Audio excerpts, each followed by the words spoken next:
Bienvenue sur DMG TV, les histoires mystiques. Tu es nouveau sur la page, n'oublie pas de t'abonner, de laisser un commentaire, de liker et de partager. Tu veux raconter une histoire? Il y a un numéro à l'écran sur le plus 237 655 81 90 17. Envoie ton histoire et on va jouer sur Facebook, YouTube et TikTok. On poste plusieurs histoires tous les jours sur YouTube. La chaîne c'est DMG TV. On a aussi une deuxième chaîne YouTube exclusive où on poste tous les 14 heures. La chaîne c'est DMG TV, histoire mystique exclusive. Facebook c'est DMG TV. TikTok c'est DMG TV où on fait des directs tous les mercredis et les vendredis à 20h00 heure du Cameroun. Donc n'oublie pas de t'abonner sur Facebook, YouTube, TikTok pour ne pas manquer ni les histoires ni les directs. Voilà, ici on poste uniquement les histoires mystiques. Donc si tu as une histoire mystique, n'oublie pas d'envoyer. Ce qu'on fait c'est pour sensibiliser, toujours laisser un like. Merci pour la force. Et donc maintenant on va passer à la première histoire. Bonjour DMG, bonjour à toute la communauté. J'espère que tout le monde se porte bien. Excellent dimanche à tout le monde et bon début de mois de juin.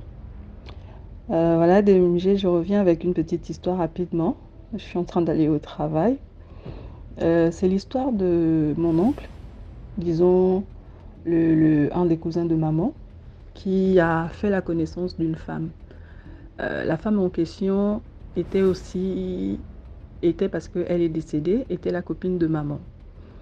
Mon oncle venait fraîchement de divorcer et comme il n'avait plus de femme, il venait quasiment tous les jours manger chez ma mère. Et en venant régulièrement chez maman, il y avait une des copines de maman aussi qui était là, qui venait constamment papoter avec elle.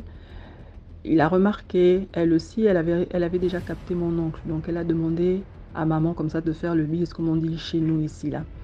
Donc maman, connaissant sa copine, connaissant son frère, elle s'est dit ah, pourquoi pas, ils vont former un bon couple et tout. Et vu qu'il est divorcé, lui, elle, n'ayant aucun partenaire, pourquoi pas? Donc ma mère, elle a fait en sorte que mon oncle et sa copine se mettent ensemble.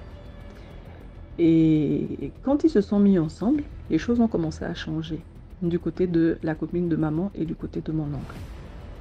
La copine de maman est devenue très distante envers maman, qu'il avait présentée à mon oncle. D'abord, je tiens à préciser que quand ils se sont mariés, aucun des parents de mon oncle, donc nous, n'avons été conviés au mariage. On n'a même pas su à quel moment ils se sont mariés. Et on les a juste vus un jour arriver, plusieurs mois comme ça, avec des alliances, et on a compris qu'ils étaient allés se marier. Et pendant le mariage, apparemment, il n'y avait que les parents de la copine de ma mère. Bon, maman n'a pas trop mal pris ça. Elle s'est dit, bof, elle est passée dessus. Et bizarrement, mon oncle devenait très distant. Il évitait toute la famille, il ne venait plus rendre visite à sa sœur, il était constamment chez lui, pareil pour la copine de maman. Et même quand maman allait voir son frère,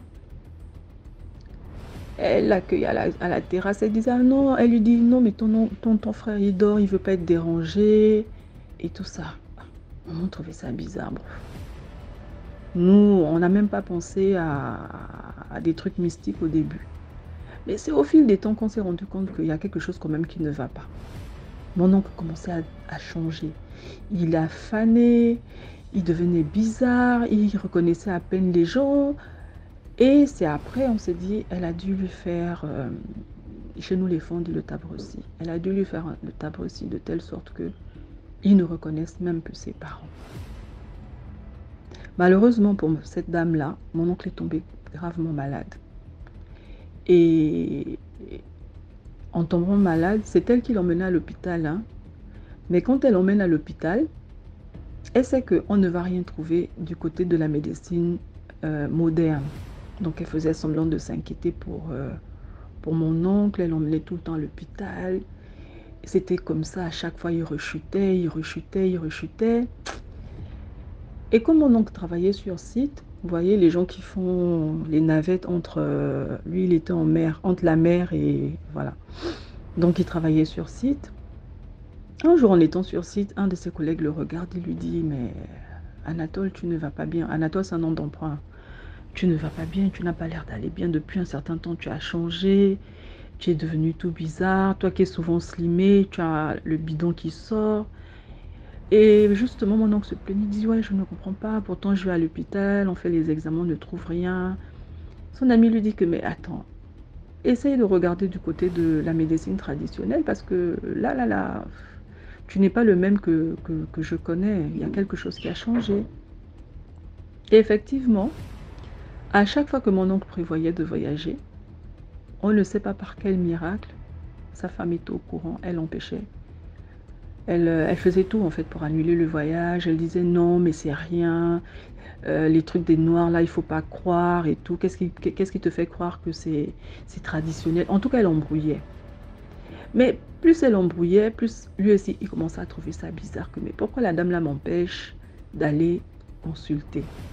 Et surtout qu'il voulait se rendre à son village pour justement, puisque là-bas il y a les pygmées, pour justement se faire soigner là-bas. Donc, à chaque fois, c'était comme ça. À chaque fois, c'était comme ça. Un jour, il a menti. Bon, en parlant à son collègue lui dit, non, écoute, mais fais croire à ta femme que tu vas sur site, en fait. Tu lui fais croire que tu vas sur site. Ne lui dis plus que tu vas te faire soigner. Et voilà, tu profites d'aller au village et tu vois ce qu'il ne va pas. Et c'est ce que mon oncle a fait.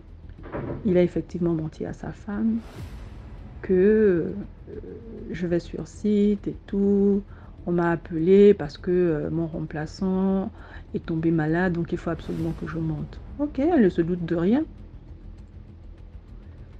Elle ne se doute de rien et mon oncle prend l'avion justement pour voyager. Quand il arrive chez lui, dans le nord du Gabon, ça c'est maintenant ce qu'il raconte à son retour. Il allait justement, dès qu'il est arrivé, les parents l'ont vu, lui ont dit non, toi tu n'es pas bien Anatole, allons, on va t'emmener chez les pygmées, on va te soigner.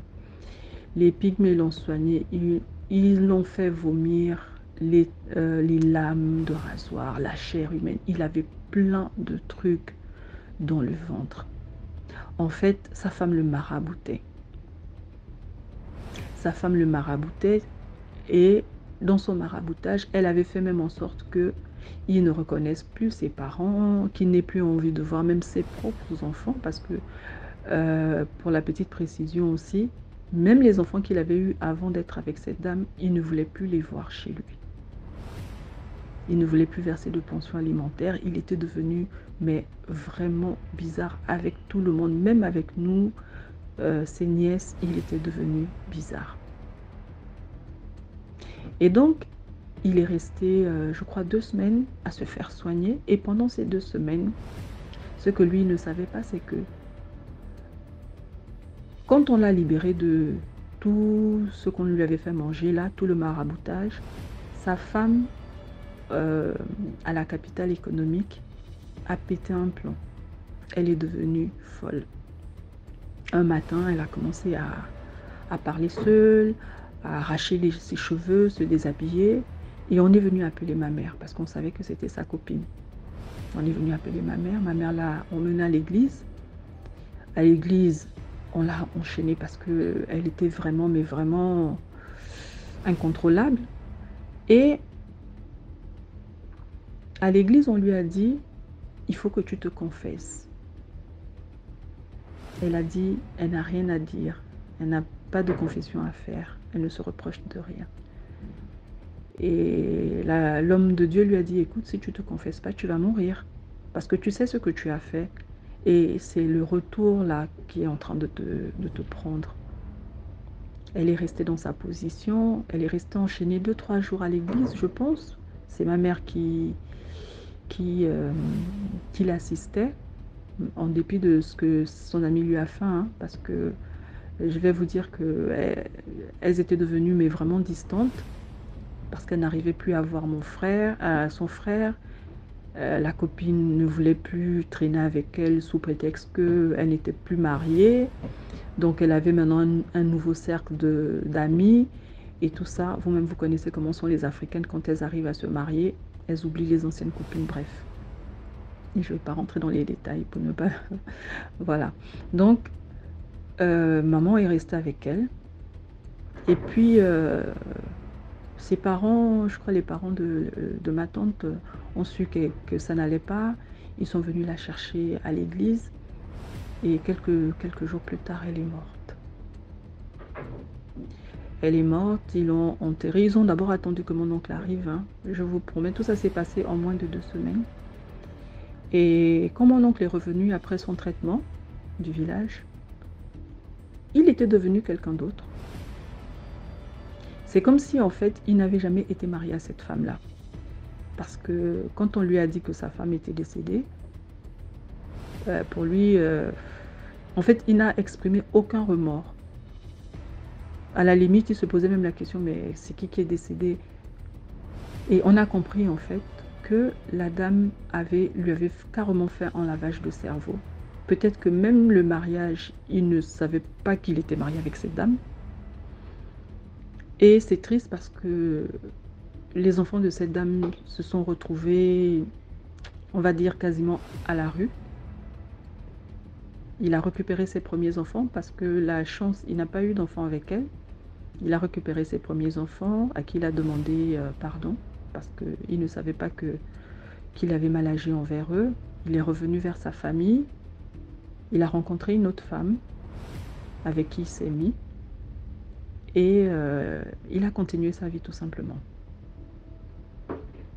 Donc en fait, l'histoire c'est pour interpeller les mamans, les femmes qui aiment féticher les hommes là. C'est pas tous les hommes qu'on fétiche. C'est vrai, pour mon oncle ça n'a pas été très long, mais il y a des hommes, quel que soit le temps dans lequel vous le mettez dans la bouteille, s'il a des parents, s'il a un esprit fort, il finira toujours par sortir de là. Et le revers de la médaille, le retour à l'envoyeur n'est pas souvent agréable. Et souvent, ceux qui payent les pots cassés, ce sont les enfants, malheureusement.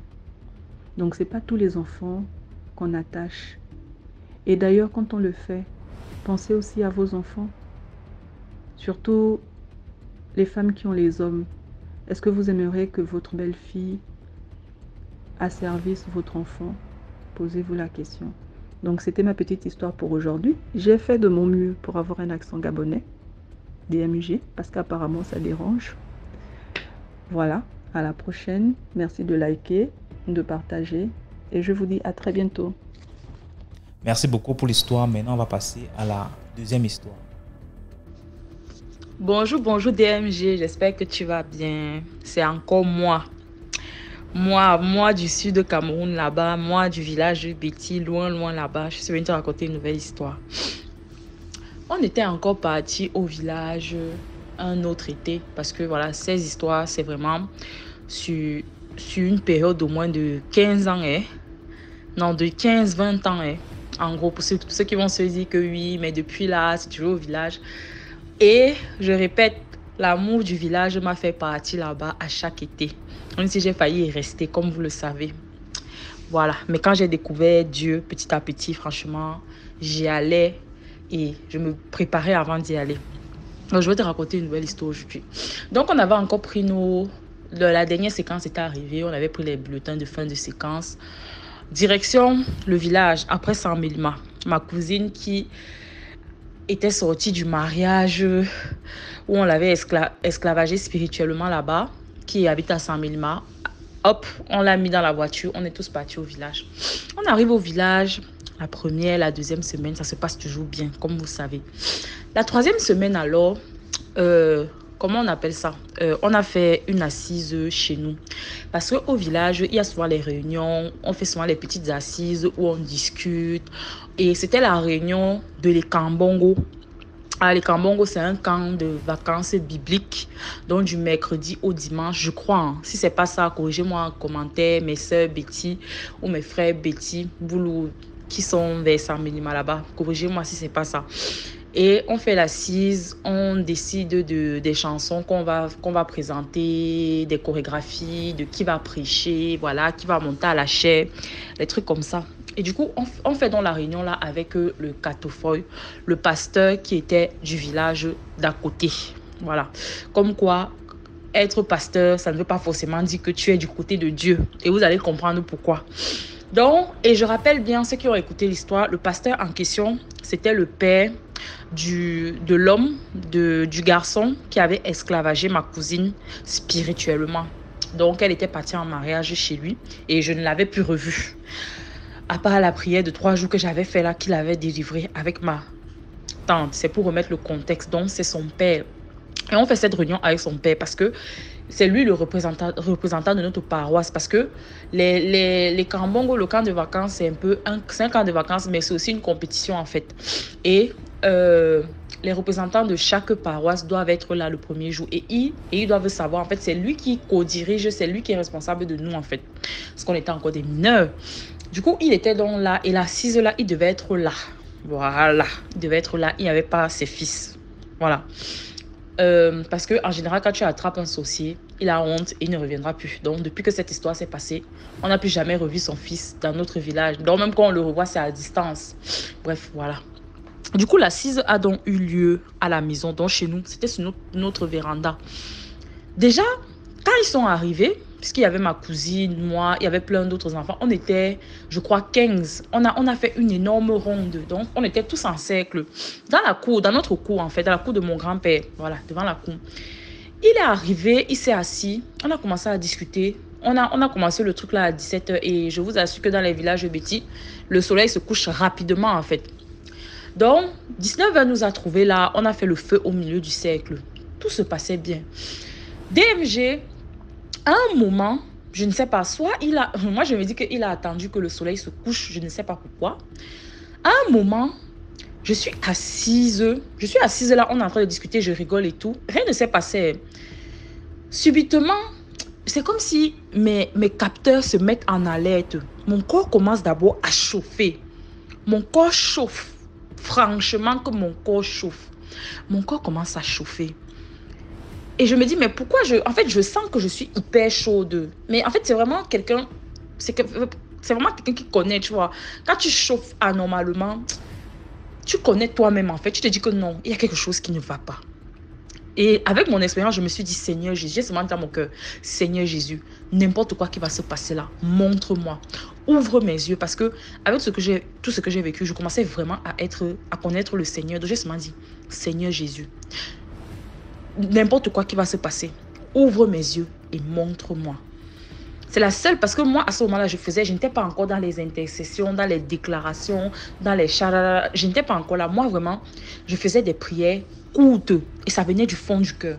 Donc, quand je faisais ma prière courte, j'y croyais à fond. Et la plupart du temps, ça arrivait comme je le demandais. Parce que je faisais ça en une fois et je ne cherchais pas à dire oui Seigneur parce que je dis Seigneur Jésus, s'il arrive quelque chose, montre-moi, ouvre mes yeux, je t'en prie, au nom de Jésus, Amen. Je fais mon signe de croix imaginaire dans ma tête et puis je reste tranquille. Et c'est pile poil ce que j'ai fait. Et je vous dis qu'à peine que j'ai fait ça, les amis, on était autour du cercle. Ma cousine était à côté de moi, on était autour du cercle. Tout se passait bien. Je ne sais pas ce qui s'est passé. Mais j'ai regardé le pasteur, le catofoy en question, devant moi. Ce que j'ai vu derrière lui, j'ai vu une espèce d'ombre noire recouvrir son visage. Son visage s'est déformé, genre son visage est devenu... En fait, son visage est devenu horrible. Je ne saurais même pas comment vous décrire. Son visage est devenu atroce. C'est comme si quelqu'un... En fait, son visage reflétait une haine. Et ses yeux étaient plantés sur moi. Et ses yeux sont devenus rouges. J'ai d'abord sursauté et décalé de ma chaise. Ma cousine à côté de moi, elle me regarde, elle me dit, qu'est-ce qu'il y a?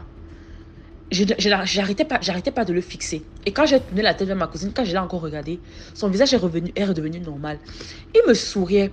Et j'ai l'impression qu'il avait capté quelque chose parce que il me dit, il m'appelle par mon prénom. Il me dit, Naya, Jacobo. C'est-à-dire que, qu'est-ce qui s'est passé?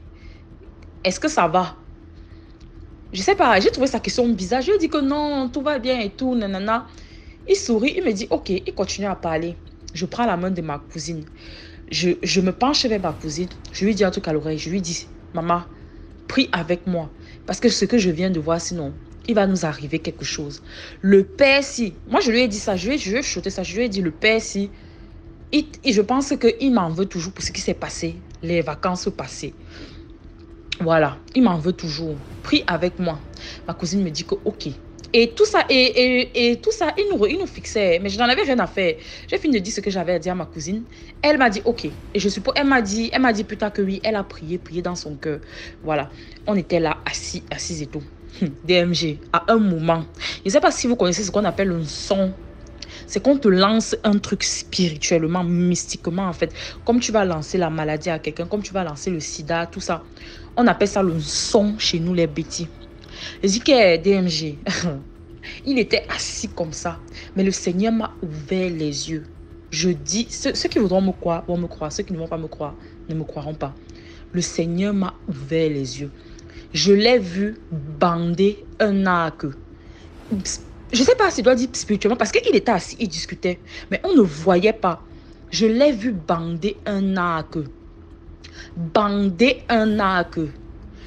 Me tirer une flèche.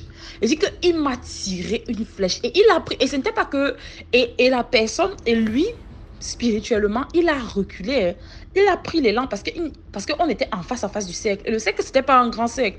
Donc j'ai vu comment il s'est levé spirituellement. Il avait des habits différents. Il avait un pagne noir autour des reins avec un débardeur blanc. Et il était pieds nus. Il avait des coris et tout. L'archétype du sorcier, et ça le pire, c'est que on a beau dire les films Naijala, c'est un peu la vérité. Il était vraiment l'archétype du sorcier de l'Ala Mimbu. Nous, on appelle ça Ala Mimbu chez nous. Il était l'archétype de l'Ala Mimbu. Il s'est reculé. Il a pris l'élan. Je le voyais comment il reculait. Malgré l'obscurité, il n'y avait que le feu de bois. J'ai vu comment il a reculé. Il a bandé sa flèche. En fait, non, c'était position. C'était moi. C'était calibré en plein tête. En fait, c'est au milieu de la tête qu'il visait. J'ai vu comment l'histoire là venait. J'ai seulement dit, Seigneur, je fais comment? Le Seigneur m'a dit, ne cherche même pas. Penche la tête de côté. Et dès qu'il l'a tiré, femme, j'ai seulement penché la tête comme ça là. Il dit que j'ai penché de telle sorte qu'à éviter. En fait, je n'ai même pas cherché, je n'ai même pas fait charada, rien. Le Seigneur m'a seulement dit, penche la tête. Il dit que DMG, j'ai penché la tête. Le truc là a passé, j'ai senti le sifflement dans mon oreille. Ça a passé, voup, il m'a raté. Et dès qu'il m'a raté, il est entré dans une colère noire. Il a d'abord cassé l'arc là, parce que je pense que ça devait être qu'un seul coup. Il a d'abord cassé l'arc là. Il a cassé l'arc là. Il a commencé à crier. Et j'étais le seul à voir la scène. Parce que lui, il était toujours assis, il discutait. On discutait toujours de l'écambon comme si de rien n'était. Mais moi, je voyais autre chose que les autres ne voyaient pas. Il a commencé à entrer dans une colère noire. Il a commencé à crier. Pourquoi? C'était l'unique flèche. Pourquoi? Il a fini de crier, s'exciter comme ça là. Et je ne sais pas, c'est là, je pense que c'est à ce moment-là, peut-être qu'il a capté que je le voyais parce qu'il s'est arrêté, il a sursauté et son regard a rencontré le mien. Et que son regard a rencontré le mien, je ne sais pas s'il a eu honte ou qu'est-ce qui s'est passé. Il est revenu en courant, il est rentré dans le monsieur qui était assis. Dès qu'il est rentré dans le monsieur, il s'est directement levé, il a dit, bon, il a dit en boulot, je vais vous laisser, la séance est annulée, la séance est terminée. Il a cafouillé un truc là, il s'est retourné. Vitesse, il est parti, vitesse. Quand il dit que vitesse, il est parti, vitesse. Et il est rentré.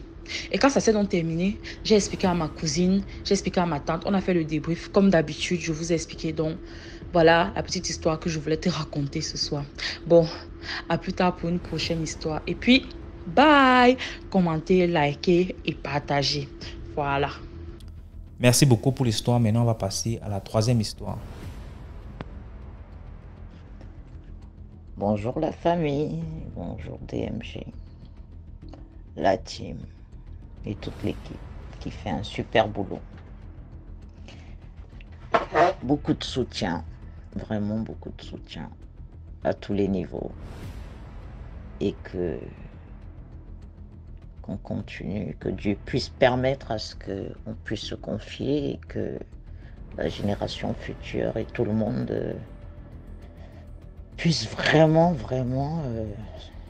prendre conscience de ce monde qu'on vit là. Il n'est pas ce qu'on croit. Donc, Aujourd'hui, c'est l'histoire d'un petit jeune.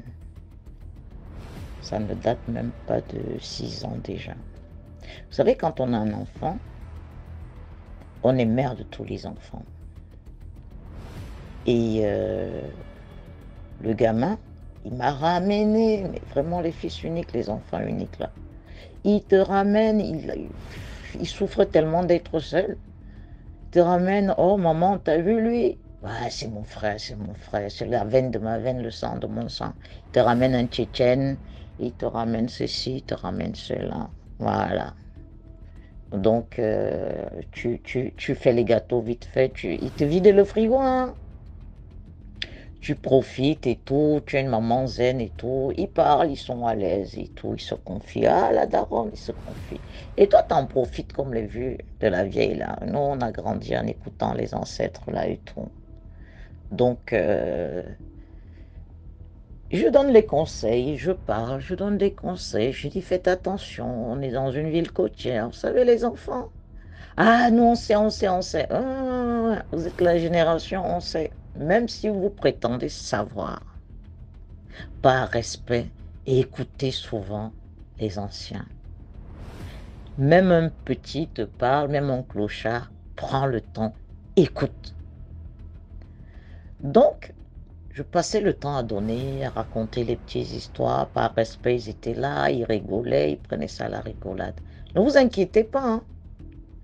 Les enfants, ils enregistrent. Les jeunes, ils enregistrent. Donc, ils ont les 19 ans, 20, 21 ans, ils sont là. Ils font comme s'ils ne calculent pas, ils rigolent. Mais croyez-moi, ça vaut le coup. Bon, un des petits, ce petit Tchétchène-là et tout, la plupart, ils étaient des orphelins. La plupart sont venus, voilà quoi. Ils jouent les, voilà, ils viennent sur la côte et tout. Voilà, ils se disent qu'ils vont se chercher. Ils sont assez grands. Bref, ça traînait un peu de partout. Donc, ça se réunit un peu chez moi pour avoir la chaleur maternelle, la petite bouffe chaude et tout ça, voilà. Ils souffrent aussi, hein, ils savent qu'il y a une daronne, leur daronne est là et tout ça, machin, voilà.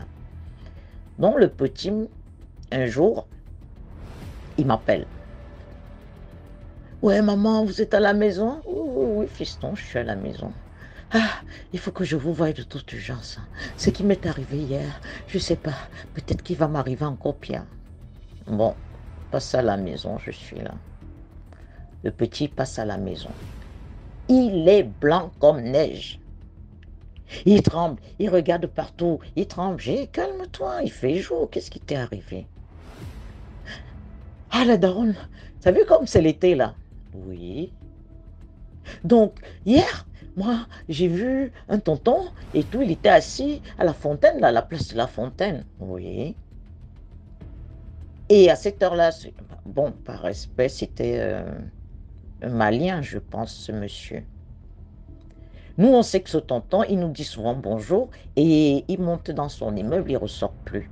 Oui, je le connais, oui.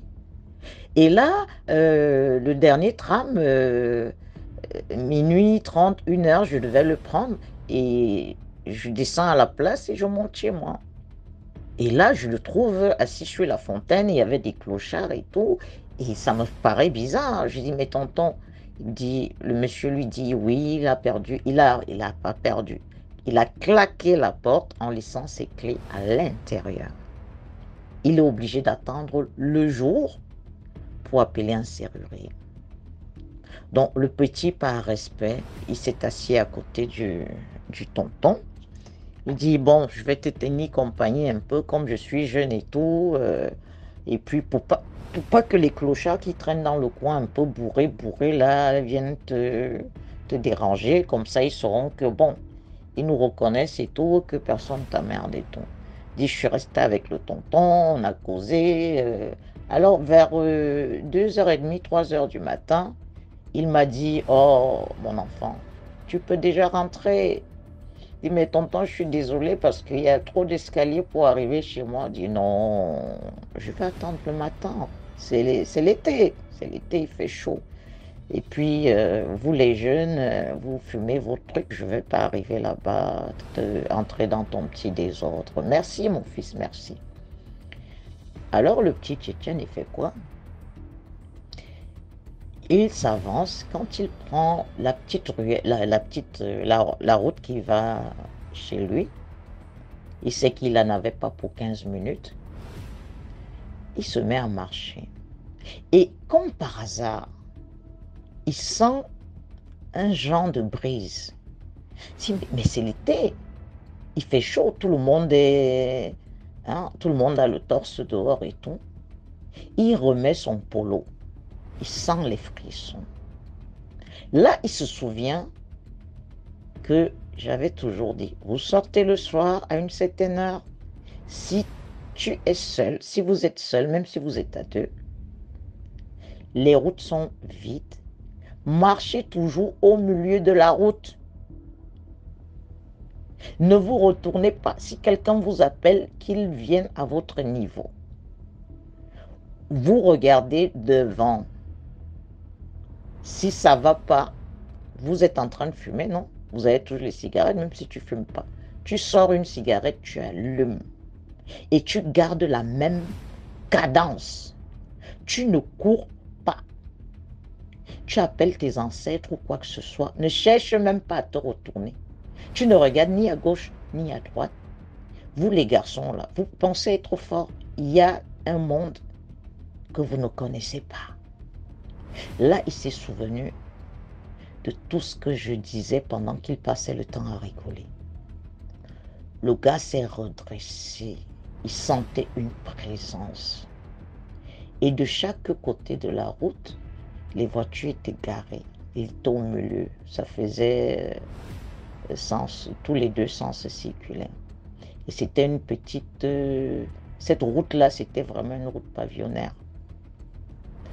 Donc, même si c'est l'été, les portes étaient fermées, d'autres ils ouvraient un peu comme ça, mais tu voyais pas de lumière.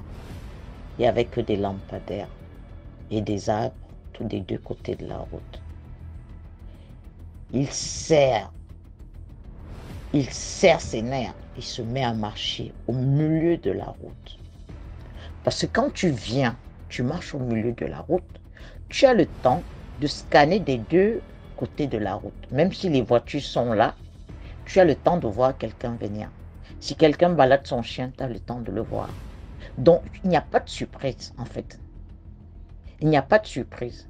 Et même si c'est des jeunes qui viennent avec la voiture, ils sont là, oh, c'est l'été, hein. Oh, machin.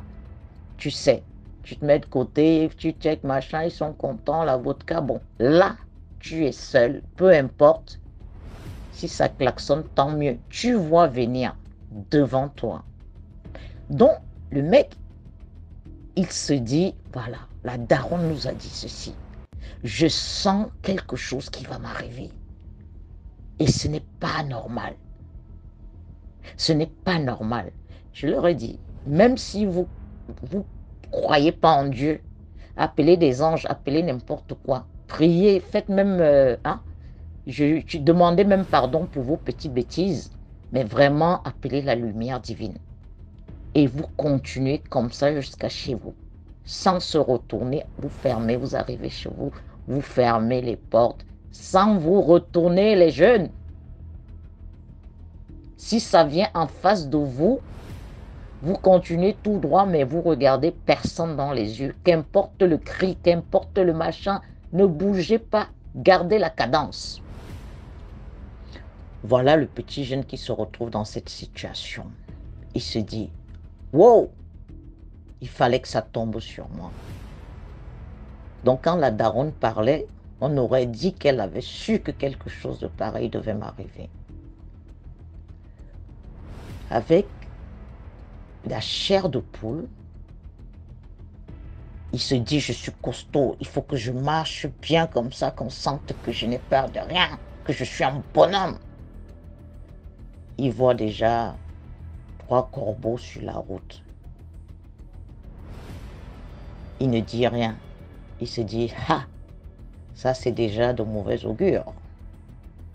Mais il s'avance, les corbeaux se barrent.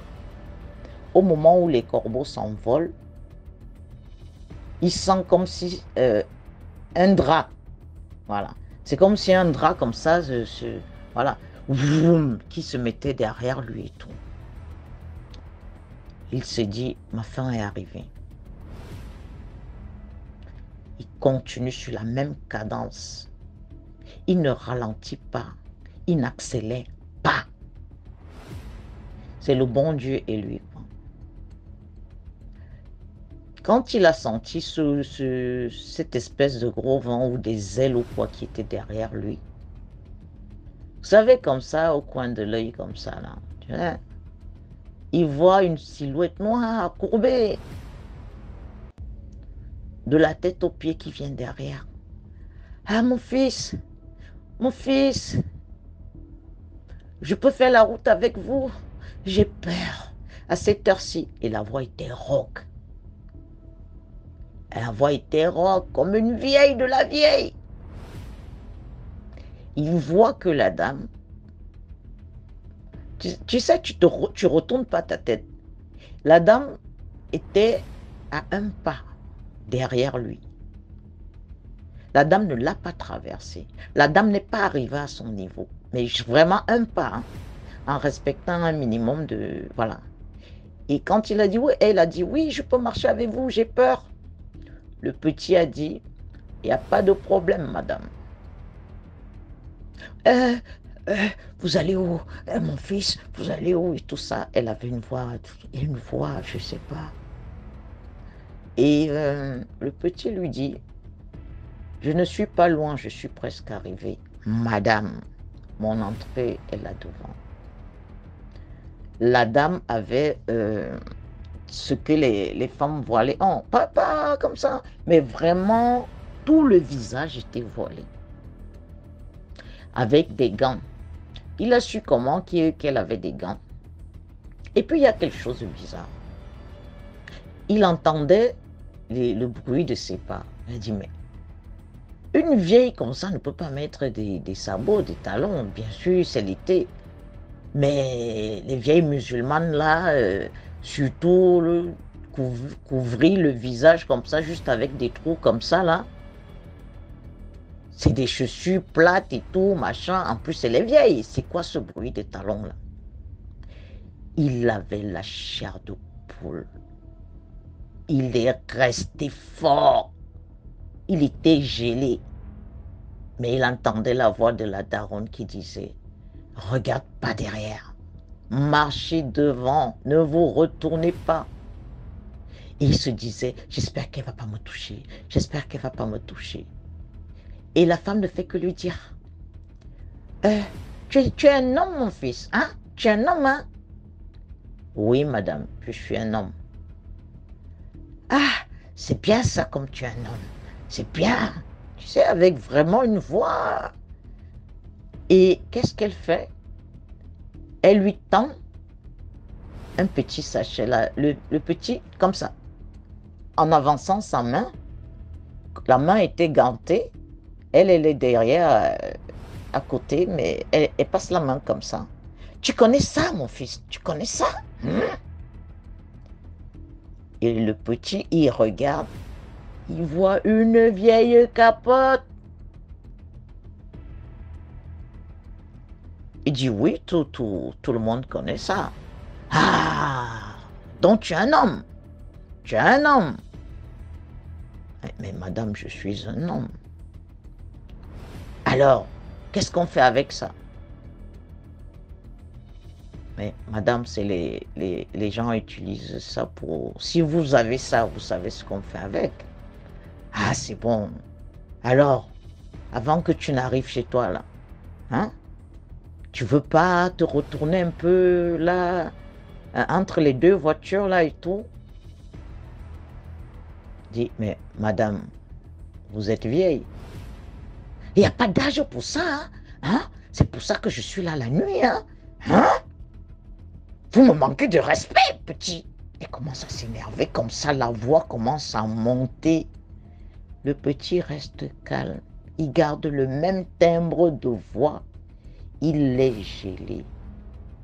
Il marche, il était grand. Il marche comme ça. Il se dit, oh Seigneur Dieu, c'est vrai que ces choses-là, c'est vrai que je suis dans un film d'horreur.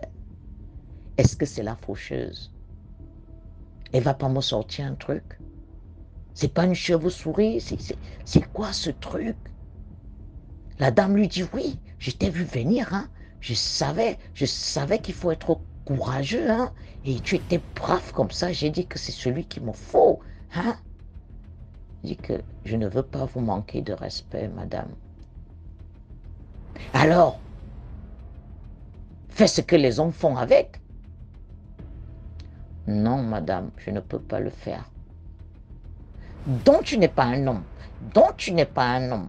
Tu n'as rien. Tu marches comme un homme. Tu te crois homme. Mais tu n'es rien. Tu n'es qu'un petit enfant et tout. Et qui est-ce qui te fait? Qui t'a dit que les enfants marchent la nuit?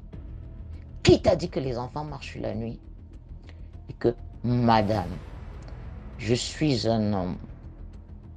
Et c'est pour ça que je vous respecte. Un homme ne fait pas ça. Un homme respecte la femme. Mais moi, je suis déjà vieille, j'ai pas besoin qu'on me respecte. Hein. Et que justement,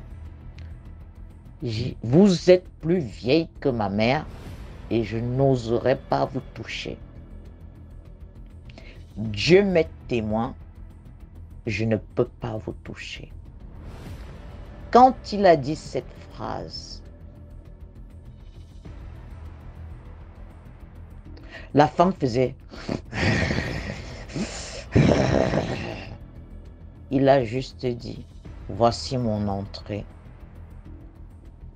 Je m'arrête ici avec vous. C'est là où on se sépare. Il ne s'est pas retourné.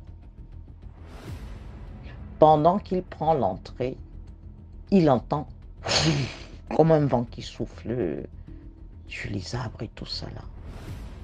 Il me dit que la daronne, j'ai continué à marcher comme un robot. J'ai grimpé mes escaliers. Je n'ai même pas senti mes genoux avec ces escaliers-là et tout. Je suis arrivé chez moi, au 5e sans ascenseur. Je ne sais pas comment j'ai fait. J'ai ouvert ma porte, la daronne. Malgré la chaleur, on ne sait jamais s'il pouvait s'envoler pour entrer dans ma chambre. J'ai fermé les volets. J'ai attendu le jour se lever. J'ai mis la télé à fond. Et je suis toujours gelée. Je suis en train... Vous voyez bien comment je suis la daronne. Je dis que je vois, calme-toi. Il fallait que je vous parle parce que je ne sais pas à qui je vais dire ça. Je touche les mains de l'enfant. Les mains de l'enfant sont congelées. Mais peut-être qu'elle m'a jeté un sort, la daronne, parce qu'elle était vraiment énervée. Hein? Elle était en train de râler. Elle râlait comme un animal quand je partais. Je ne sais pas, est-ce qu'elle va revenir? Est-ce que c'est le chétan? Elle m'a mis un mauvais sort. Calme-toi. Tu as marché.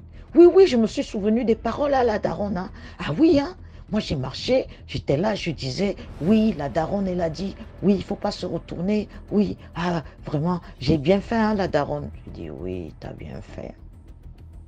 Je lui dis, tu sais, va dans la salle de bain, prends le gros sel, prends l'huile d'olive, c'est le prêtre qui l'a, parce qu'il faut dire ça aux enfants, que c'est le prêtre exorciste même qui a prié dessus. Là, l'enfant est soulagé.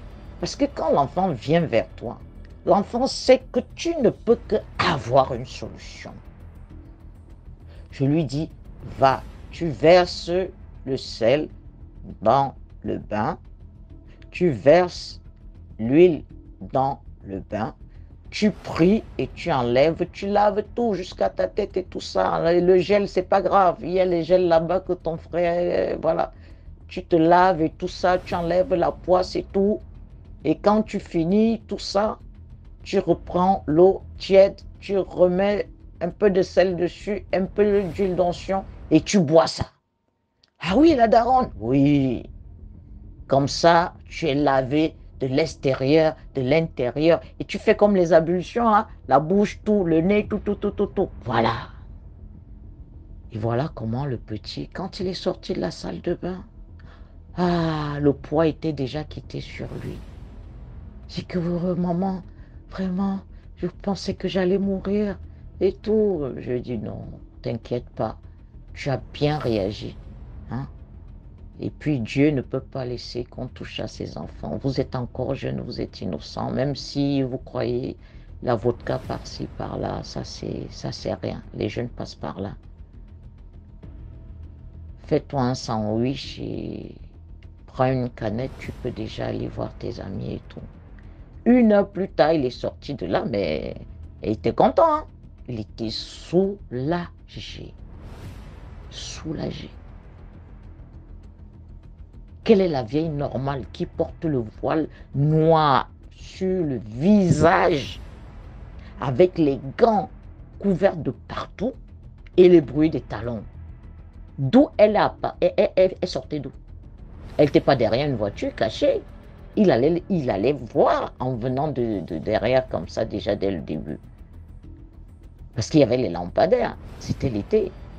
Donc tu vois des deux côtés de la route. Donc c'est pour vous dire, les enfants, il faut toujours parler aux enfants, même s'ils se disent grands et jouent les rebelles. Vous inquiétez pas, ça rentre dans les oreilles. Parce que face à des situations, tout ce que vous avez dit, ça revient, ils entendent même votre voix dans la tête. Et là, ils comprennent qu'il faut respecter les anciens. Ah oui, prions le matin au lever. Prions le soir avant de dormir. Prions même pour le monde entier, pour les amis. On ne sait jamais qui traverse quel problème et quelle prière pour sauver quelqu'un quelque part. Je vous remercie, la famille. À la prochaine. Merci beaucoup pour l'histoire. Maintenant, on va passer à la 4e histoire. Bonjour DMG TV, bonjour la communauté, j'espère que vous allez tous bien. Alors c'est vraiment la première fois que je vais raconter mon histoire. C'est vrai que je suis abonnée à vous, je regarde tout le temps vos vidéos et je vous dis merci parce qu'elles sont très édifiantes. Et voilà, donc je me suis dit pourquoi pas apporter ma part de l'édifice. J'ai beaucoup d'histoires à vous raconter, c'est sûr. Et j'espère seulement que vous posterez mon message sur votre page YouTube. Et aux abonnés, je vous demande de liker, de reposter et d'apporter vos commentaires. Sans plus tarder, je vais vous raconter mon histoire. Donc moi, je suis d'origine congolaise, habitant au Canada. Comment je peux intituler mon histoire? C'est que je vais donner comme titre, le mauvais sort. Ça fait un bout de temps dans ma vie que j'ai comme l'impression de porter un sort. Ça a commencé, je pourrais dire, juste après mes études. Donc moi, je suis une jeune fille qui a quitté l'Afrique quand j'avais 16 ans. Donc j'ai quitté l'Afrique quand j'avais 16 ans. Je suis allée en France, j'ai fait 9 ans d'études en France. Et franchement, je vous dis que c'était parfait. Tout allait bien. J'ai passé mes études universitaires. J'ai eu des diplômes, mais juste à la fin, quand il s'agissait de trouver un travail, ça marchait pas. J'avais à l'époque 2 masters et c'était vraiment dans des domaines où je pouvais pas manquer de travail. Je pouvais vraiment pas manquer de travail, mais je vous dis que je n'y arrivais pas. Donc à chaque fois que je postulais, c'était soit on me proposait un travail qui était super loin de chez moi, avec un salaire pas très intéressant, ou soit on me disait carrément non. Puis donc à la fin de mes études, je suis restée 1 année en France. J'ai vraiment galéré. Et à l'époque, mon père m'a dit, OK, pourquoi pas aller à l'étranger. Donc, j'ai recommencé, donc j'ai tout refait à zéro, comme on dit, et je suis venue au Canada. En venant au Canada, les choses se sont très bien passées. J'ai refait une formation parce que pour toutes les personnes qui savent un peu, qui connaissent un peu le système canadien, il est très, très différent d'autres systèmes, comme du système français. Donc, quand tu arrives, si tu n'as pas d'expérience, tu retournes en formation. Donc, je suis retournée en formation, j'ai terminé. Inch'Allah, j'ai trouvé un boulot. J'ai trouvé un boulot, mais j'avais comme au fond de moi quelque chose qui me disait arrête le boulot, arrête le travail, arrête le travail. Je voulais pas travailler. Et puis, quelques temps après, j'ai eu ma fille. Donc, je suis restée dans cette entreprise, je pourrais dire, 1 an. Je suis restée 1 an. Puis, j'ai eu ma fille. Ensuite, c'était le Covid. Puis, j'ai accouché, je suis retournée à l'emploi.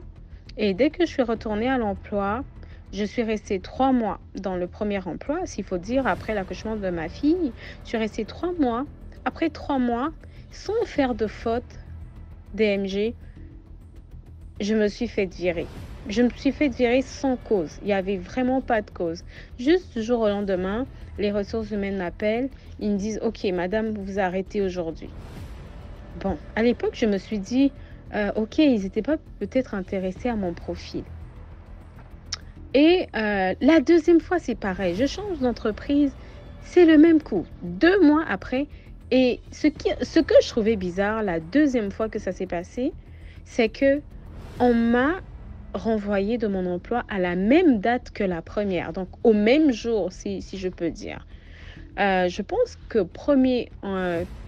qu'à la première entreprise où je travaillais, j'ai été renvoyée un 8 du mois. Et à la deuxième, pareil, un 8 du mois. Je suis rentrée à la maison, j'étais en train de réfléchir, j'ai repensé à mon premier renvoi, je me suis dit, mais tiens, il y a quelque chose qui ne va pas. Je me suis fait renvoyer le 8 il y a 3 mois, puis là aussi je me fais renvoyer le 8, il y a quelque chose qui ne marche pas. J'ai commencé à prier et j'ai vraiment la tête ouverte, comme on dit. Il y a quelqu'un qui me dit, dans une voix, qui me dit que on t'a jeté un sort et cette personne qui t'a jeté un sort pour ne pas que tu puisses évoluer. Je me suis réveillée, je me suis dit, Seigneur, si c'en est ainsi, annule tout. Donc, j'ai continué encore à chercher l'emploi. Au troisième emploi DMG, j'ai trouvé un troisième emploi, tout allait bien, tout allait parfaitement bien. Et là, je tombe des nues. Une fois, je dors. Un mois après être rentrée dans l'entreprise, je dors et je rêve de ma superviseure au travail qui me blâme, qui me dit « Ah, toi, tu as fait une erreur et tout, j'aime pas l'erreur que tu as fait. » Mais elle était tellement mécontente et qu'elle me disait que cette erreur-là, franchement, à cause de cette erreur, tu vas pas rester avec nous. Et je me réveille, je vois que c'est un rêve. Mais je vous dis les amis, je vous dis DMG, je vous dis les abonnés, que quand je me suis réveillée, j'avais peur, j'étais en larmes. J'ai prié, j'ai dit Seigneur, que ta volonté soit faite, mais ne laissez pas à l'ennemi de me dérouter de mon chemin. Je suis allée au travail et une semaine après, je vous dis que j'ai été virée. Et quand j'ai été virée, je suis arrivée le matin, donc de la même façon que j'avais rêvé, c'était de la même façon que je m'étais fait renvoyer de cette entreprise. Et ensuite, j'ai juste fait mes affaires, je suis rentrée à la maison. Dans la voiture, je pleurais, je me disais Seigneur, pourquoi moi? Pourquoi moi? Et c'est vraiment à ce moment-là que j'ai expérimenté la gloire de Dieu. DMG, je vous dis que j'ai prié, j'ai fait des jeûnes, j'ai prié, j'ai fait des jeûnes. Comme on dit que la tradition reste toujours la tradition. Je me suis dit, c'est vrai que j'habite à l'étranger, j'ai personne, on peut aller à l'église, mais ces choses traditionnelles ne fonctionnent pas à distance. Et ici, la tradition, personne ne peut te faire comme un travail à l'étranger. Et donc, j'appelle une amie, j'explique ma situation à une amie. Mon amie dit, il n'y a pas de problème. J'ai une maman qui fait des petits trucs, qui lance les courriers. Elle peut te faire un travail à distance. C'est là où je rencontre cette maman, j'explique mon problème. Cette maman qui me dit, ma fille, tu avais fait un rêve quelqu'un t'avait dit dans le rêve, tu avais écouté une voix dans le rêve et cette voix te disait qu'on t'avait jeté un sort.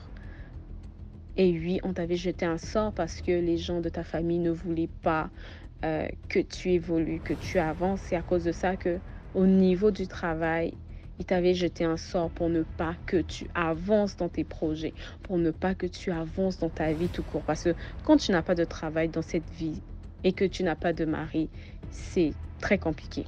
Pour rappel, j'ai ma fille et je m'étais séparée de son papa. Donc, je suis une femme qui éduque ma fille toute seule. Donc, on a fait, cette dame, je lui ai envoyé de l'argent à distance. Elle a fait ce qu'il fallait faire. Et quand elle m'a recontactée, elle m'a dit, tu étais dans un trou, mais je t'ai sorti de ce trou. Reste concentré dans la prière. J'ai dit, ok. Toujours avec ma foi, je me suis dit, Seigneur, je ne suis pas partie faire du mal à une personne. Je te prie, fais juste ton miracle. Et j'ai continué à prier, j'ai continué à prier, j'ai continué à prier, j'ai continué à prier. Une fois, je rêve que le Seigneur me montre une entreprise. Dans cette entreprise, on m'avait embauchée dans cette entreprise. Mais dans la même entreprise, il y avait une femme qui ne voulait pas me voir. Et cette femme était en train de me blâmer. Cette femme était en train de dire que moi, je ne veux pas te voir ici. En tout cas, dans cette entreprise-là, tu es en train de rentrer ici. Il ne faut pas arriver en retard. Parce que le jour que tu vas arriver en retard, je vais te virer. Et puis, quand elle parlait comme ça, moi, j'ai répondu à la dame. J'ai dit à la dame, mais moi, j'ai déjà signé le contrat. C'est un homme, c'est ton collègue qui m'a fait signer le contrat. Et quelle que soit la peur que tu vas mettre en moi, je ne vais jamais quitter cette entreprise et je vais toujours venir à l'heure. Et quand j'ai fini de faire ce rêve, je me suis réveillée, j'ai dit Dieu merci. Et je me suis dit que, ok, ce rêve veut juste dire que le Seigneur a mis un emploi sur ma route et que l'ennemi veut encore faire barrage. J'ai prié et j'ai dit que la volonté de Dieu soit faite. Quelques jours après, je vous dis le miracle du Seigneur. Le miracle du Seigneur a fait. Donc, quelques jours après, j'ai eu un emploi. Je suis restée 3 mois et aujourd'hui où je suis en train de vous parler, c'est que j'ai été prise définitivement dans cette entreprise en permanence. Donc, ça veut dire que je resterai autant de temps dans cette entreprise jusqu'à ce que moi-même je prenne la décision de partir.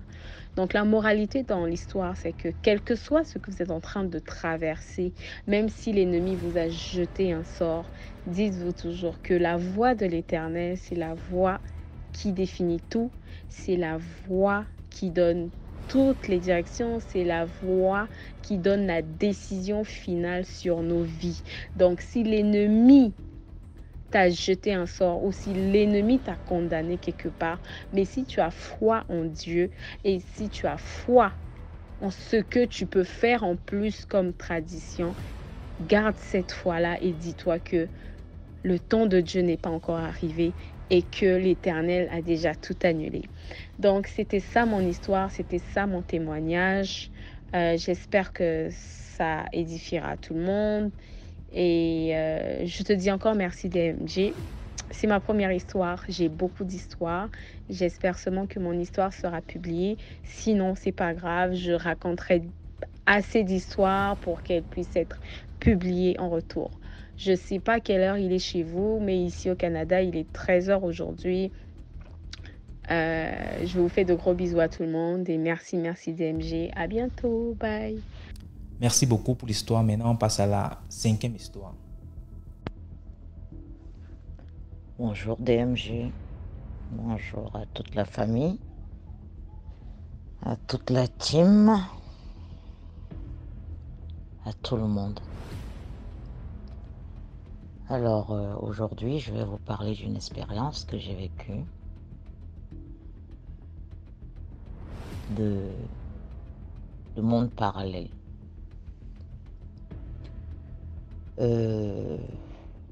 J'avais une connaissance que j'avais pas vue depuis. Et aux dernières nouvelles, il s'est installé au Canada.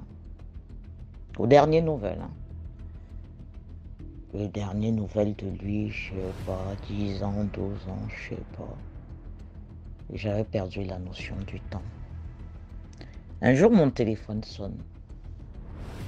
Ah oui, c'est elle, c'est machin, gna gna. Bon, on va l'appeler Michel. Oui, c'est Michel et tout. Oh là là là là, comment tu vas et tout. Toujours à Paris et tout, la fête et tout. Oui, oui, toujours. Mais bon, c'est pas tous les soirs non plus, hein. De temps en temps, c'est Paris. C'est les nuits parisiennes, donc on profite. Ah, mais parce que je suis venue plusieurs fois, j'ai croisé hein, tes amis là qui m'ont dit, ils m'ont donné ton téléphone, ton contact, ils m'ont dit t'es là et tout, tu voyages, mais voilà, t'es là quoi. Donc voilà, et c'est pour ça que je t'appelle, parce que je viens faire des conférences souvent sur Paris, de temps en temps, presque tous les 3 mois. Et je repars, quoi. J'en ai pour 2, 3 jours maximum. Je n'ai rien à faire à Paris. Je finis mes conférences et je rentre au Canada, à Montréal. Je fais, ah, mais c'est cool, c'est bien, ça te permet quand même de bouger et tout. Je dis, mais de bouger, je peux même pas faire des courses, des achats. J'ai perdu les contacts, je peux même pas m'asseoir quelque part, manger un bon plat africain et tout. Ça me désole, ça me désole. Je connais pas trop les restaurants où je peux aller le faire et tout. Je suis mal à l'aise et tout ça. Ah ben ça c'est rien, c'est rien. Tu regardes le truc et puis tu peux même commander, on te ramène et tout.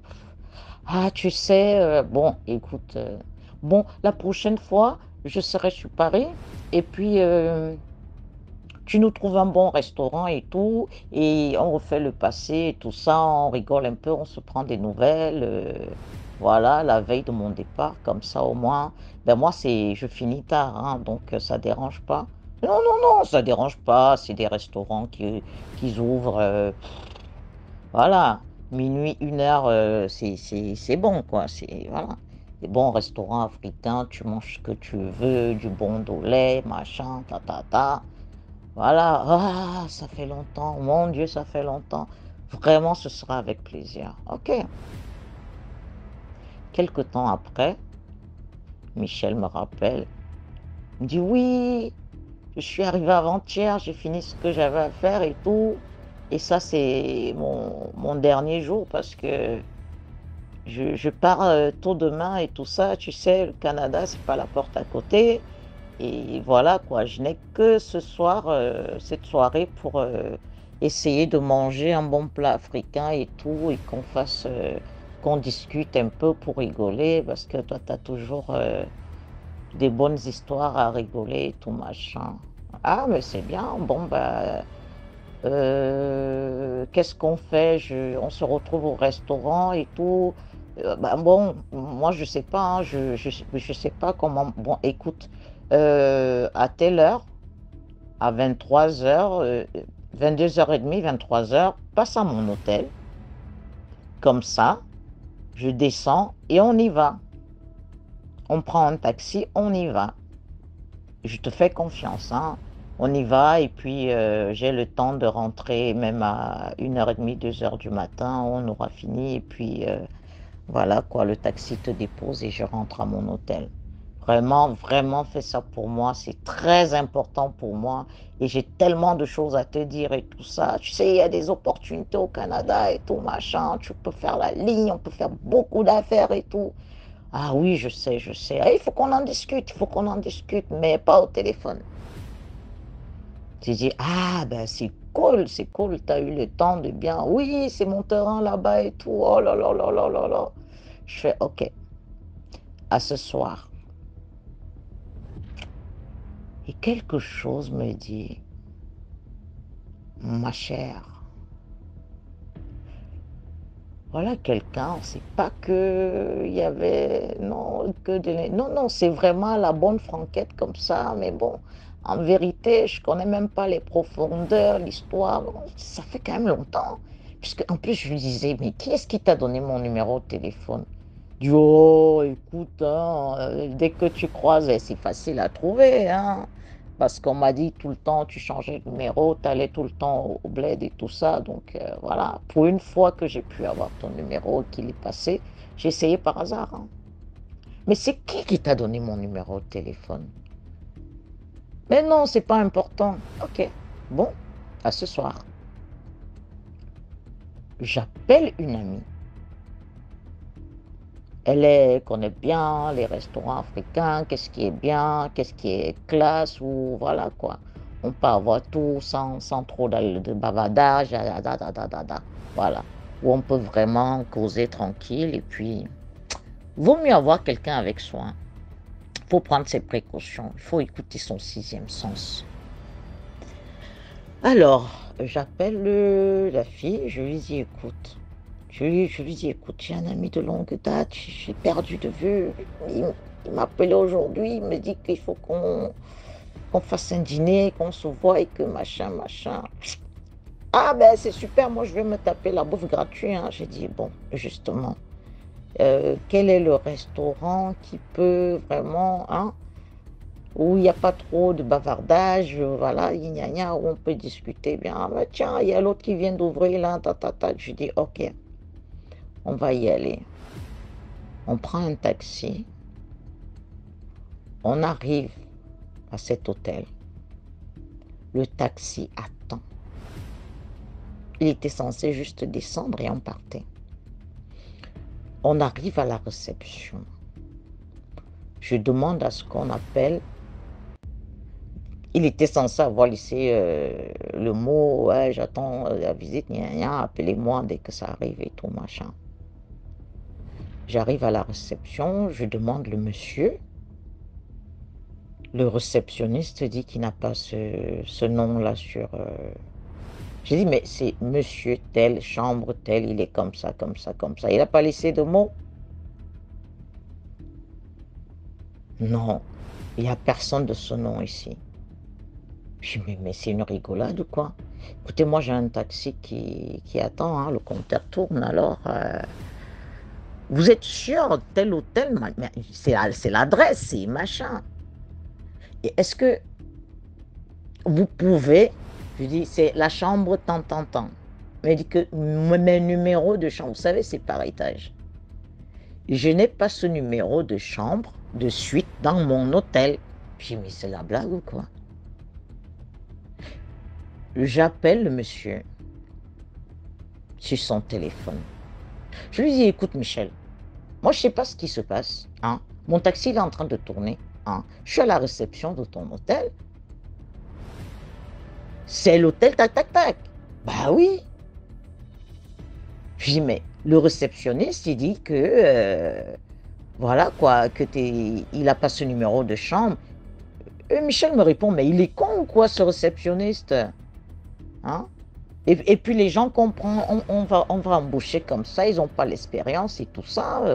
En plus, je me suis dit, il ne fait pas son travail, hein, celui-là. J'ai bien vu qu'il n'était pas bien. Bah écoute, si tu es dans l'hôtel, hein, descends ou appelle le réceptionniste. Le temps que tu descends, appelle le réceptionniste. Je ne sais pas pourquoi j'ai insisté, je lui dis, parce qu'il a dit, j'arrive. Je lui dis, oui, avant d'arriver, compose le numéro de prends le téléphone de ta chambre, tu appelles le réceptionniste, puisqu'il dit que il n'y a pas le numéro de cette chambre dans cet hôtel. Tu appelles le réceptionniste, hein, tu parles avec lui et il me passe le combiné. Je veux m'assurer qu'il n'y a pas erreur, parce que s'il fait ça à 2-3 clients, il y a un problème. Il me dit, non, c'est pas grave, c'est rien du tout, je descends. Je dis, mais oui, tu descends, il n'y a pas de souci. Appelle le réceptionniste avec le fixe de ta chambre. Le téléphone sonne. Oui, allô? Oui.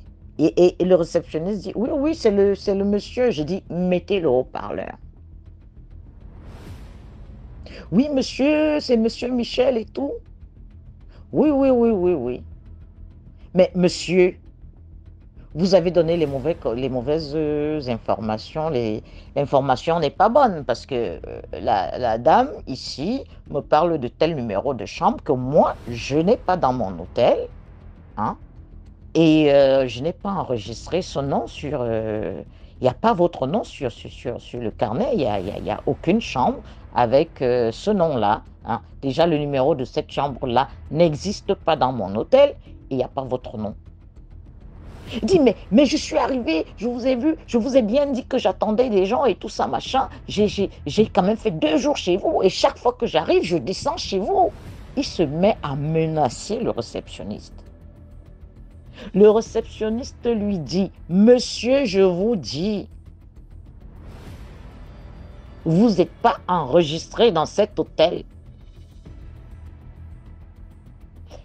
Je prends le combiné. Je lui dis, écoute Michel, ok, c'est bon. Je regarde dehors, je demande s'il y a 2 hôtels du même nom, à la même adresse, machin. Est-ce que c'est... Comment il peut y avoir 2 hôtels? Vous avez une autre entrée, un autre machin? Non, c'est la seule entrée, c'est le seul truc, c'est voilà. Personne ne peut passer sans laisser ses coordonnées et tout. J'ai dit, tu rigoles. Mais Michel, tu es vraiment à la rue, machin, comme ça, en face, il y a ci, il y a ça. Mais oui, c'est le seul hôtel. J'ai dit, bon, écoute, on va faire simple. Raccroche, tu descends à la réception, hein, tu vas me trouver là. Je t'attends. L'ascenseur est face au truc. Je t'attends. On attend à rien. Le réceptionniste a raccroché. Hein. On attend à rien. Je reprends le téléphone. Non, là c'est lui qui m'appelle. Il me dit, mais je suis à la réception, vous êtes où? J'ai dit, attends, Michel, tu te fous de ma gueule là. Il dit, mais je suis à la réception, vous êtes où? Je suis devant le réceptionniste, j'ai vu le réceptionniste et franchement, sa tête, vraiment, je ne peux pas discuter avec ce genre d'énergumène. Je me suis assise là, il y a une chaise là, le petit salon et tout. Je suis face à la porte d'entrée et je ne vois personne. Et justement, il y avait ce salon, il a tout décrit sur ce salon et il n'y avait personne. Le réceptionniste est là et il est en train de me dire, oui, il est en train d'écrire ceci, il est en train de faire cela. Et c'est ce que le réceptionniste faisait. Mais Michel était où? Je lui dis, écoute Michel, franchement, ça faisait un moment, je pouvais faire un autre programme, hein, et je ne suis pas venu seul pour pas que la soirée soit fatigante et tout ça, machin. Je suis venu avec une amie et tout, c'est elle qui connaît où se trouve le restaurant. Et là, tu me fais ça.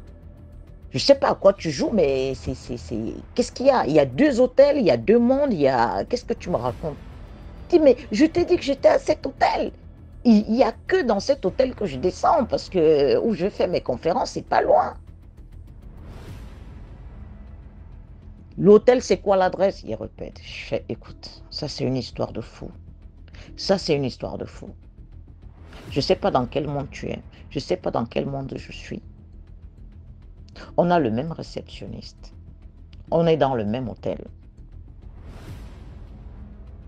Et le même numéro d'hôtel.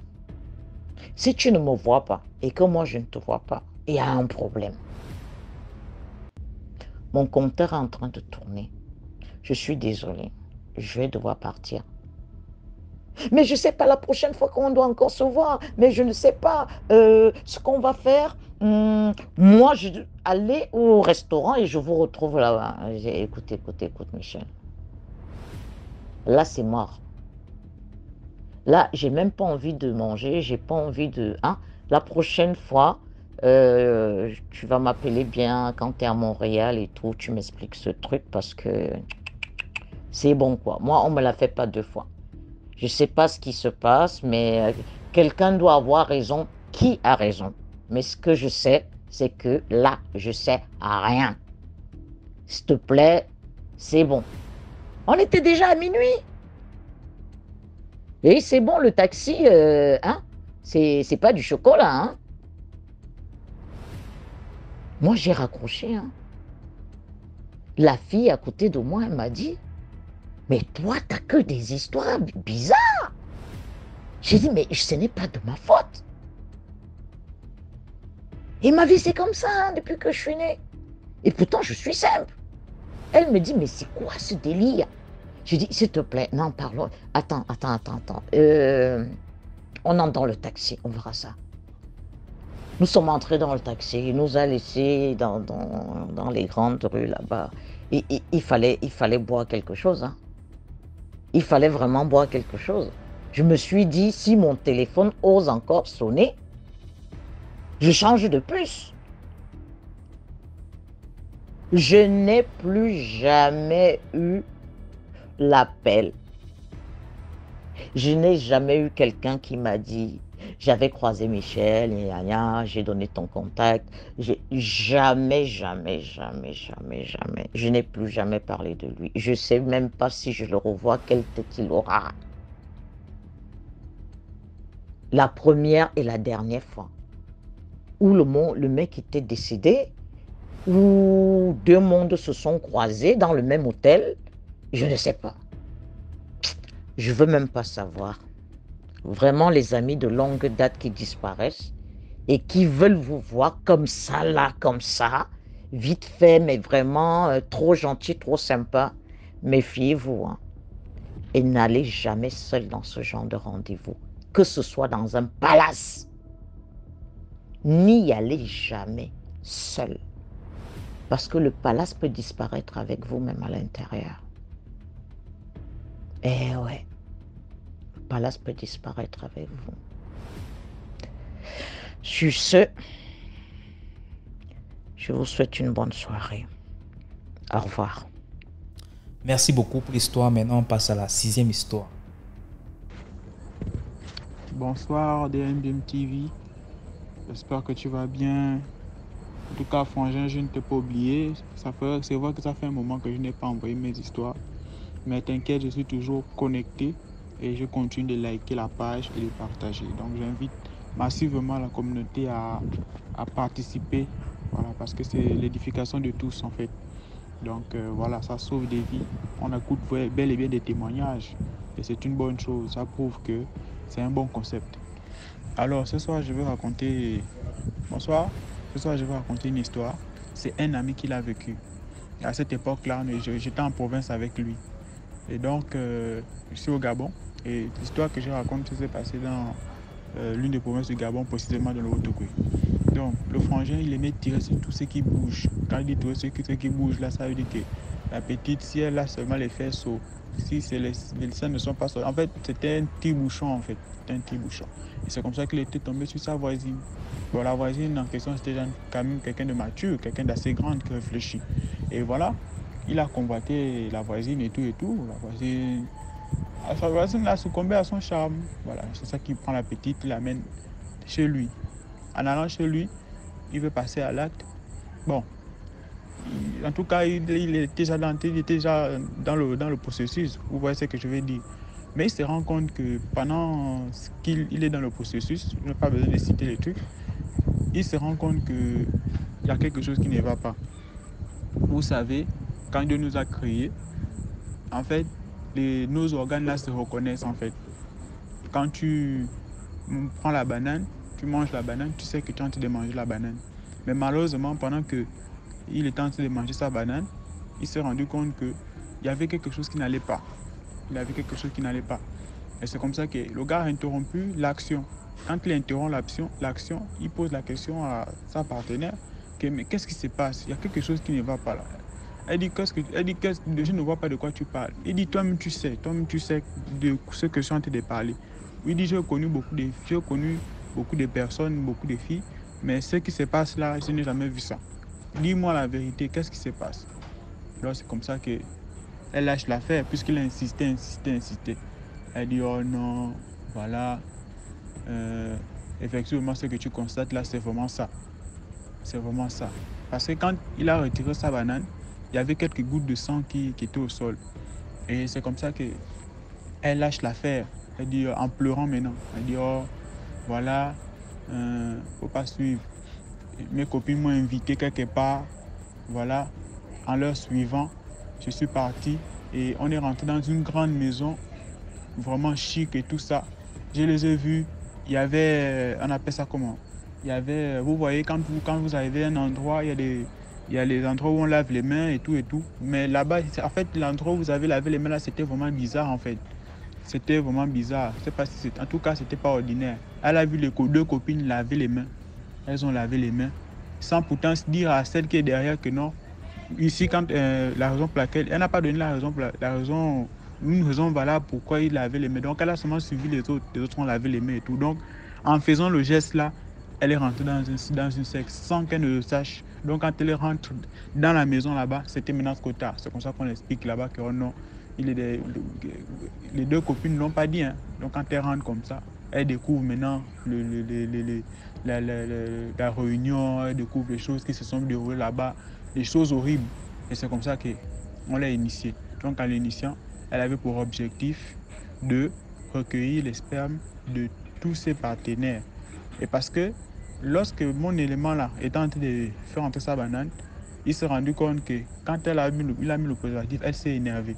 Or que le plus souvent, quand tu passes à l'acte avec une fille une fille, forcément tu vas te protéger, mais elle, le jour là, ça l'a même étonné de voir qu'elle ne voulait pas ça. Et c'est comme ça qu'elle dit la vérité, quand non, ils ont remplacé mon sexe, ils ont mis la bouche de serpent. Donc ça veut dire que son sexe était maintenant la bouche du serpent. Ça veut dire que donc le serpent là était juste là pour recueillir le sperme de tous ceux qui devaient passer à l'acte avec elle. Donc le gars, il a eu la chance, c'est passé, il a mis son préservatif et il n'a pas, quand il a constaté l'anomalie, il a retiré son truc et c'est comme ça qu'elle a expliqué ça en pleurant. Oh non, là, je ne sais pas comment sortir et tout.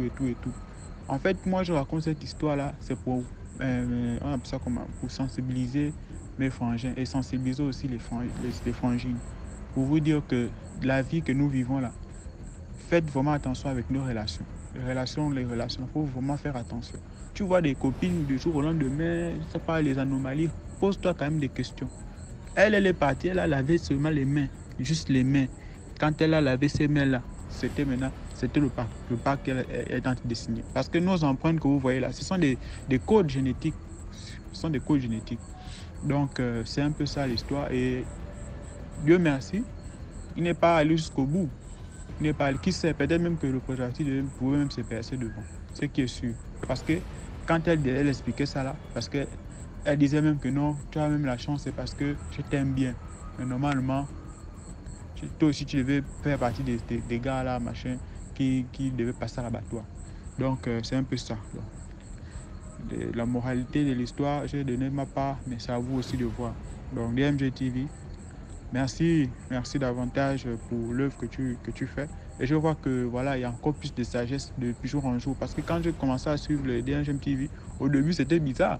Tu vois les personnes qui donnaient les noms des personnes qui viennent témoigner. Vraiment, tu vois comment ils citent là-bas la salle, oh, la maison jaune là-bas. Vous voyez là au quartier, à Conakry. Vraiment, quand j'ai vu ça, DMG, toi tu as beaucoup d'argent hein, pour aller assumer.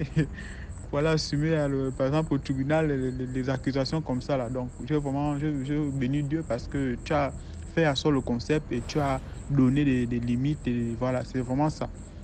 Donc je suis davantage connecté, voilà, abonné à toutes tes pages. Voilà, je fais partie des toutes premières personnes en tout cas toutes premières personnes qui sont connectées avec toi quoi. Donc c'est un peu ça. Bonne soirée, voici mon histoire et je reviendrai prochainement, je viendrai au live pour raconter notre histoire de ma pauvre vie. Voilà, c'était tout pour aujourd'hui. J'espère que vous avez aimé la vidéo d'aujourd'hui. Commentez, likez, partagez et surtout donnez de la force.